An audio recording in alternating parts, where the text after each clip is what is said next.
البدع والأهواء، أهل البدع العقائدية وأهل البدع السياسية. نقول بيننا وبينكم السلف، بيننا وبينكم الكتب، كان فيقول البدع بيننا وبينكم. الحمد لله رب العالمين، والصلاة والسلام على رسوله الأمين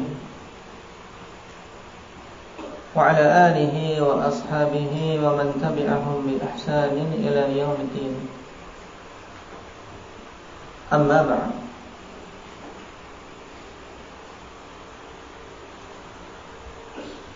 ikhwanil kiram rahimani wa rahimakumullah. Setelah kita lewati kemarin pembahasan tentang 3 alam yang akan dilalui oleh setiap manusia. Nah, mulai dari alam dunia, yang kemudian barzakh, dan yang terakhir yang merupakan maqam, yaitu tempat tinggal yang abadi, yaitu alam akhirat. Sekarang kita masuk pada poin berikutnya. Udhkur thalathatan min asma'il qabr. Sebutkan 3 dari nama-nama kubur. Dan di sana ada penamaan yang lain, alhamdulillah, tapi sebagaimana ditanyakan di sini 3 saja dari nama-nama kubur. Wal jawab al-qabru wal baitu wal jadad. Nah, jadad dengan fathah jim dan dal. Jamaknya ajdad sebagaimana dalam ayat. Adapun untuk qabr jelas dalilnya. Nah, dan untuk kedua nama yang lain, wa dalilu qauluhu ta'ala wa nufikha fis sur fa idza hum minal ajdathi ila rabbihim yansilun. Dan ditiuplah sangkakala. Yang terjadi ijma', siapa yang meniupnya? Indak ya Maulana.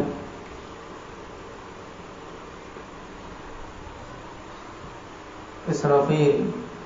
Naam, yang Allah Subhanahu wa ta'ala perintahkan untuk meniup sangkakala. Yang sur ini berupa apa? Indak ya alif. Nah, qarnun yumfakhu fi, yaitu tanduk yang ditiup. Tapi wallahu ta'ala alam bagaimana besarnya, karena dengan satu tiupan jagat raya ini hancur. Kemudian dengan tiupan yang kedua, mereka yang mati bangkit. Sebagaimana dalam ayat ini, wa nufikha fis sur, dan ditiuplah sangkakala, dan yaitu tiupan yang kedua. Tiupan yang kedua.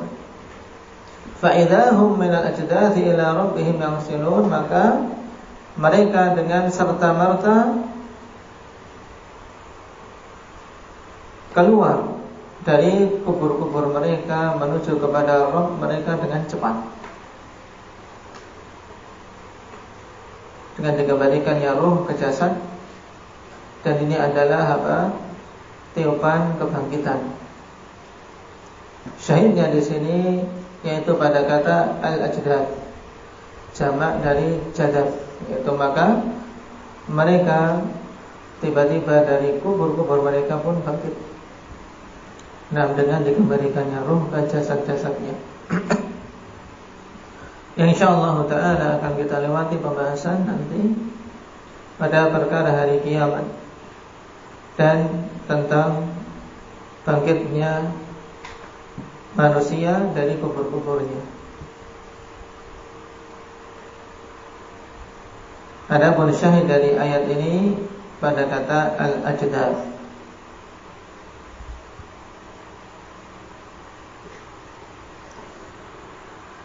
Kemudian untuk dalil tentang penamaan al-bait. Wa dalilu hadits Abi Dzar radhiyallahu anhu. Qala kuntu khalfan Nabi sallallahu alaihi wasallam hina kharajna min hashil Madinah. Faqala ya Aba Dzar, ara'aita in an-nasu matu hatta yakuna al-baitu bil 'abdi fa kaifa anta sani'un? Qala qultu Allahu wa rasuluhu a'lam. Qala tasaddaq. Rawahu Ahmad wa ghairuhu. Wa sahahu al-Albani fi at-ta'liqat al-hisan ala sahih Ibn Hibban wal Wadi'i fi sahih al-Musnad.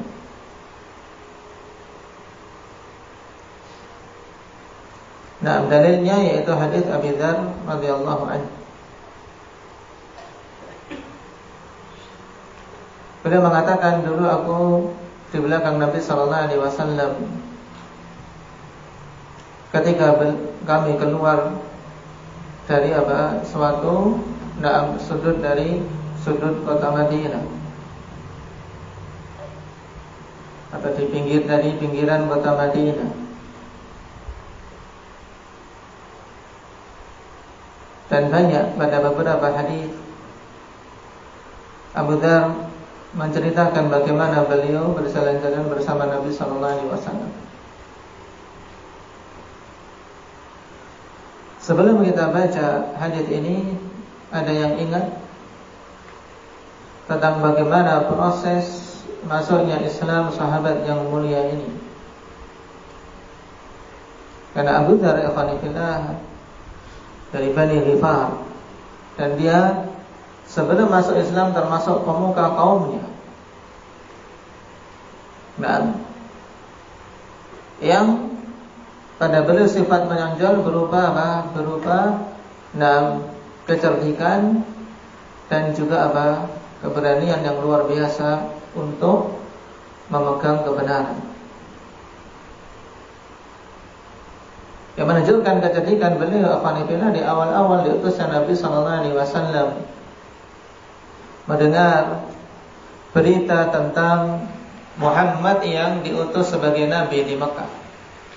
Berita tersebar luas dengan berbagai macam kedustaan-kedustaan yang disematkan padanya. Baik itu Muhammad gila, Muhammad penyair, Muhammad pembangkang dari agama nenek moyang dan seterusnya. Namun dia tidak termakan oleh isu-isu tersebut, dan ini hendaknya prinsip seorang muslim. Seorang muslim itu jangan mudah terpancing dengan isu. Karena kalau dia seperti ini akan termakan oleh banyak hasutan, mudah untuk dipermainkan oleh orang atau bahkan oleh orang-orang kafir. Karena orang-orang kafir sekarang di antara senjata utamanya dengan menebar isu di tengah-tengah kaum muslimin, baik itu isu kepanikan, atau yang lainnya, atau juga fitnah. Di tengah-tengah mereka disebarkannya keburukan, di tengah-tengah mereka berita-berita jelek, sebagaimana dilakukan orang-orang munafik dulu, berhubungan dengan Ummul Mukminin Aisyah radhiyallahu anha, sehingga membuat tidak nyaman. Dan Abu Dzar al-Ghanifillah seorang yang punya karakter yang kokoh. Akhirnya beliau mengutus orang saudaranya untuk mengecek kalau memang dia benar, pantas diikuti, untuk mengecek apa yang diserukan oleh orang yang mengaku nabi yang muncul di kota Mekah. Diutusnya saudara tersebut menunjukkan kecerdasan, kecerdikan dalam usaha untuk mencari kebenaran. Karena memang kebenaran butuh dicari. Al-haq ikhwanillah, seorang butuh mencarinya disertai dengan kejujuran.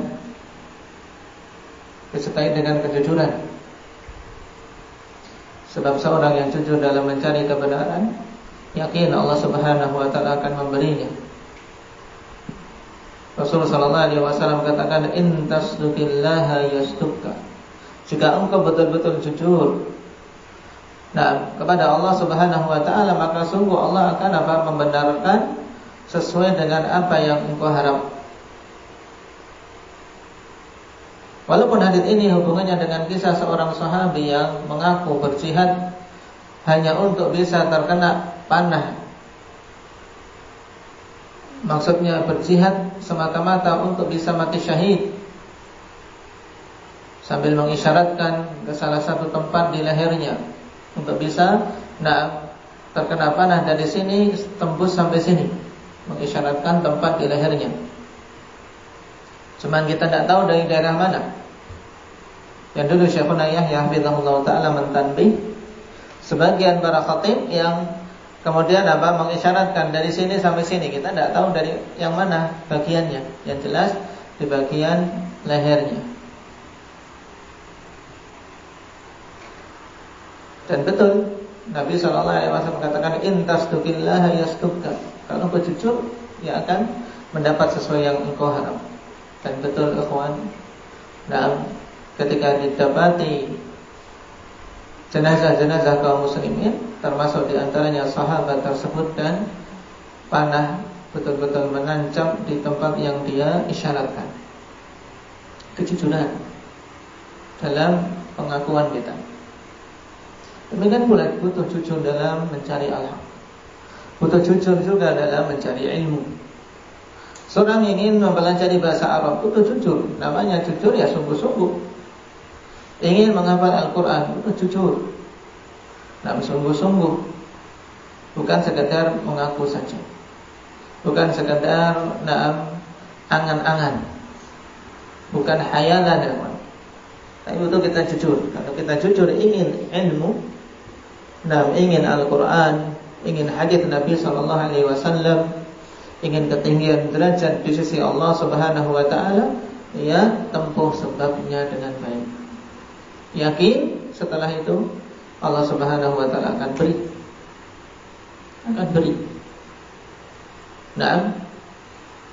Dalam banyak hal, baik itu perkara yang berhubungan dengan akhirat kita maupun dunia kita. Dan terkhusus dengan al-haq afanifillah, datang kalam yang bagus yang dikutip oleh Ibnul Qayyim rahimahullah ta'ala.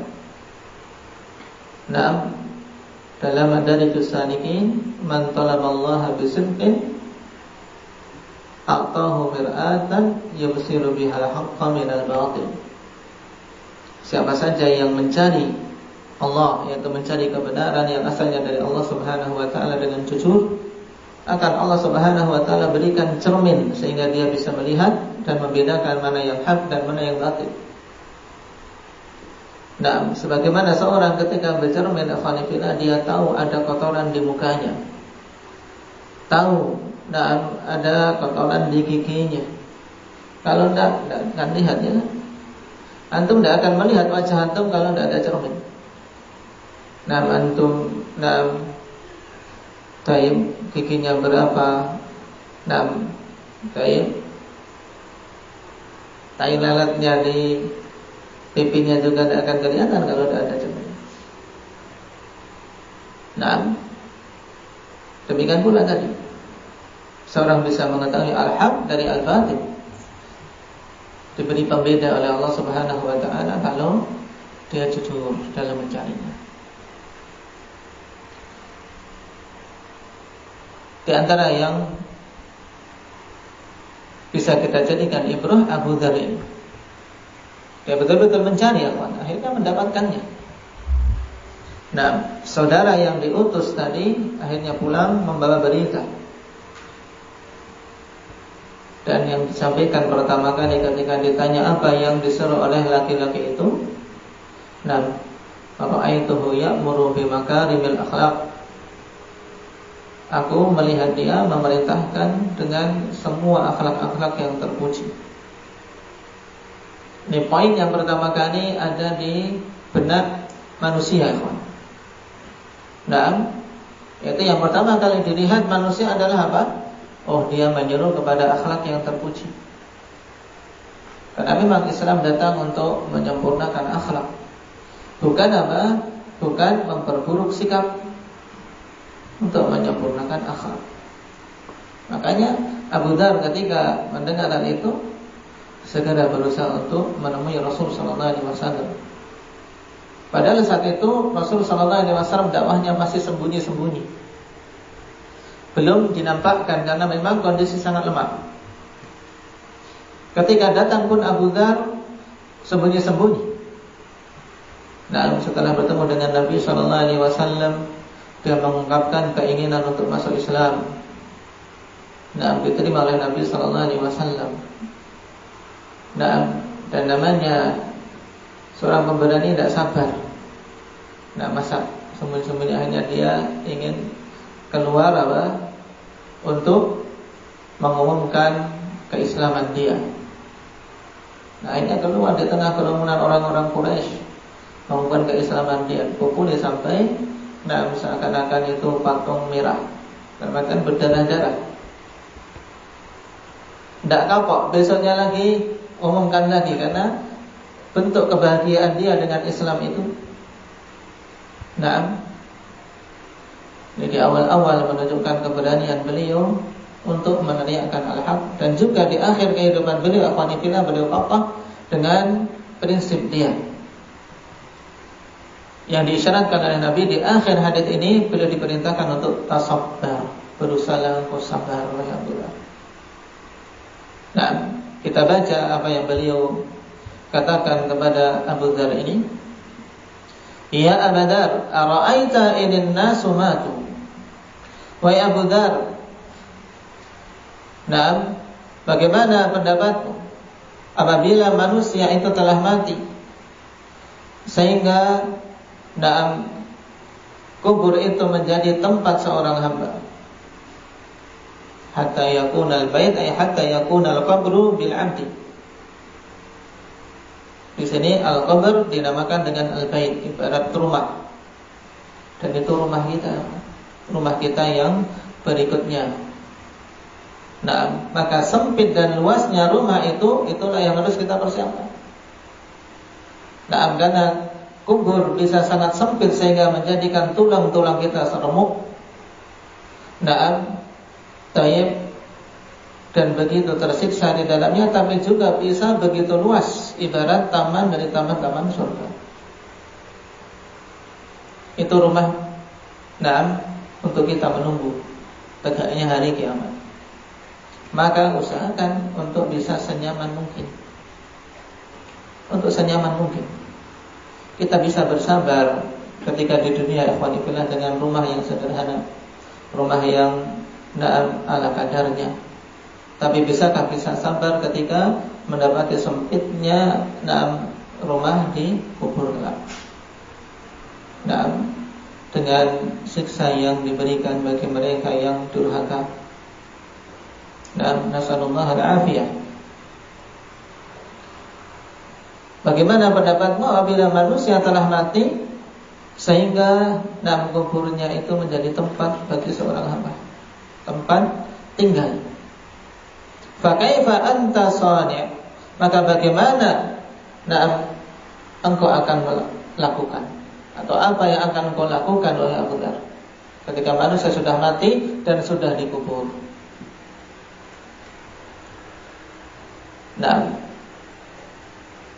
Qala qultu Allahu wa rasuluhu a'lam.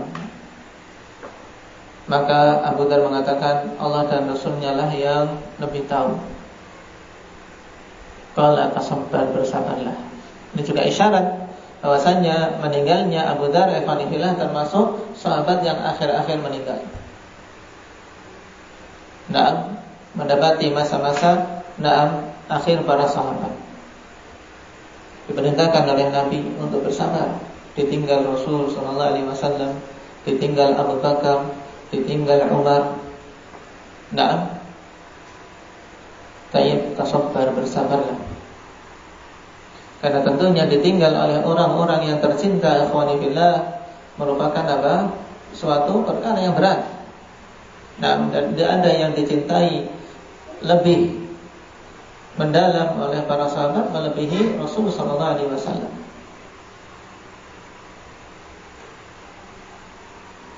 Nah, dan makna tasabar yaitu kita diperintahkan untuk berusaha menyabarkan diri. Sebagaimana sabda Nabi sallallahu alaihi wasallam, "Wa man yatasabbar yusabbirullah." Yaitu siapa saja yang berusaha untuk bersabar. Karena ujian yang berat kalau kita tidak menyabarkan diri kita, terkadang muncul muncul gejolak untuk enggak sabar, untuk berontak, untuk menyalahkan takdir dan seterusnya. Butuh untuk menyabarkan diri dengan mengingat janji yang Allah Subhanahu wa taala berikan bagi orang-orang yang bersabar. Ini penting. Dan wasiat singkat ini wasiat yang kalau kita amalkan dalam hidup kita, ikhwan fillah, tidak sependek apa yang diucapkan oleh Nabi sallallahu alaihi wasallam, tasabar. Tapi butuh usaha yang panjang. Usaha yang panjang untuk kita bisa menyabarkan diri dalam banyak hal, menghadapi musibah, menghadapi teman, menghadapi tetangga, menghadapi keluarga, menghadapi orang tua. Butuh tasabar, menyabarkan diri. Dan sebagaimana sabda Nabi sallallahu alaihi wasallam tadi, "Wa man yatasabbar yusabbirullah." Siapa saja yang berusaha untuk sabar, maka Allah Subhanahu wa taala akan berikan kesabaran kepadanya. Akan diberikan kesabaran. Karena tidak ada faedahnya seorang tidak sabar, kawan. Ujian tetap ada. Tidak akan bisa lepas selama nyawa di badan kita. Tidak akan lepas dari ujian.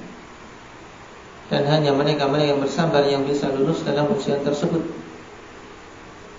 Yakin dengan janji dari Allah, "Innama yuwaffas sabiruna ajrahum bighairi hisab." Sesungguhnya akan diberikan kepada orang-orang yang bersabar pahala mereka tanpa ada hitungan. Menunjukkan banyaknya pahala yang diberikan. Baik. Nas'alullah azza wa jalla an yaj'alana minas sabirin. Walhamdulillahirabbil alamin.